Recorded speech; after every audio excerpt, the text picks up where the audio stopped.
I'm Robin Sherman, Executive Director of the Franklin County Regional Housing Authority, and I'm here to testify in support of the reforms to the emergency assistance regulations.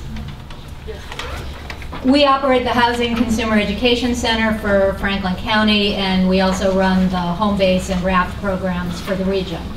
We work with families who are at risk of homelessness, families who have a history of homelessness, and families who are currently homeless and they have temporary shelter with friends, with family, or through the emergency assistance system.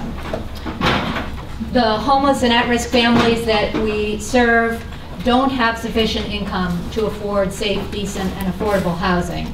And there are not enough vouchers or subsidized housing units to meet even a fraction of the need we see, even in our rural region. The sustainable solution for these families is the creation of more deeply subsidized housing combined with supportive services such as counseling, education, job training, child care, and transportation. We believe that the administration's reforms take a step in the right direction by shifting limited state resources from a failing emergency shelter system to permanent housing.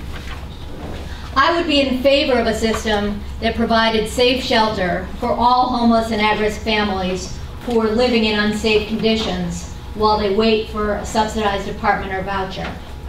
But that's not the system that we've had. The wait for permanent affordable housing is very long, and we don't have enough safe, supervised shelter spaces for families. The alternative that we've been using, shelter in motels, is not acceptable. It's bad for families, and it's bad for the Commonwealth because it wastes resources that could be used for permanent housing and supportive services to help families improve their lives.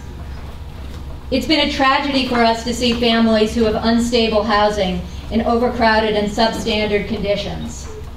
But the reality that we see every day is that conditions in the motels are not significantly better. Motel owners are not social service providers, and motel staff are not social workers. They're not trained or prepared to address the needs of vulnerable families, and it's not reasonable to expect them to be able to do so. Okay, I'll hurry. We've seen too many examples of kids facing serious health and safety risks in motels.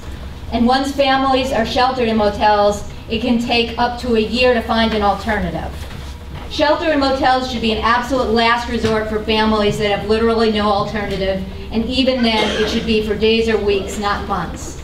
The EA reforms take a step in the right direction by helping families keep a roof over their heads with household assistance and RAFT until a better solution is available. And in our region, that's working. As providers and advocates, we need to monitor the reforms to determine whether and why families are falling through holes in the safety net, and develop targeted solutions to provide short-term safe shelter and a quick path to long-term affordable housing. Going back to a system that dumps families in motels without the resources to help them leave is not the answer.